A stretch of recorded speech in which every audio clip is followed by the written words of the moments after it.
Let me briefly turn to what I see as some of the perils of the internet when it comes to free expression. First, it's too easy to see the internet as a cure-all for what's wrong in certain societies. It's not. We have to remember that the internet is a medium. It's a tactic. And internet freedom does not bring about real freedom. What happens online does not magically transform into some kind of change offline.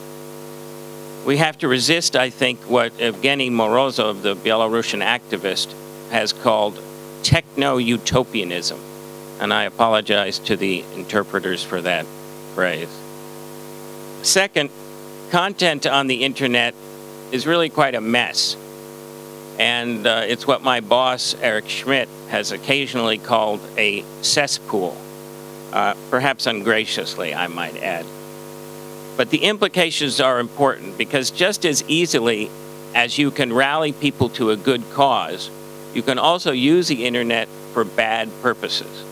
And I think that's something that we all have to guard against. For example, you can see how easy it is to fool some of the people. There was a researcher, a professor at the University of Copenhagen in Denmark, who started a Facebook page to save a monument in that city. And eventually he got 10,000 people to back up that campaign. The problem was that he made it up and that the monument was not going to be destroyed. So just as it is good to have the internet to rally people, it can also be misused. Third, the internet has unfortunately made some people in the political arena forget about tried and true forms of communication. Because as we develop the internet, we should not forget things like radio and television. They are still very, very powerful. And the people who are in the world of Web 2.0 and Web 3.0 tend to dismiss them as things that are past their prime. Fourth, and perhaps deadliest, technology on the internet can be reversed. The same tools that give new powers to people also give them to governments, and governments are really smart. They hire really smart people. In Iran, for example, they now have the capability to track down a dissident through a single cell phone call. Authorities in Tehran, after the elections, during the protests, launched a website that published photos from the protests and urged the public to name the people in the photos.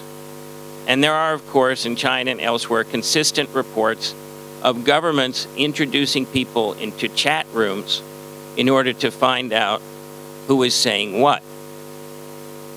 Finally, I think that the technology in the internet masks what may be the most insidious form of censorship, and that is self-censorship.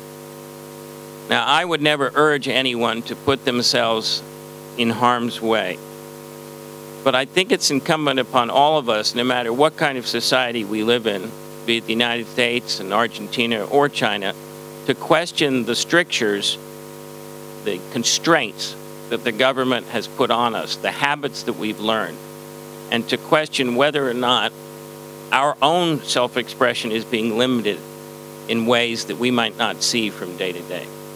Let me stop there and turn it over to Victoria.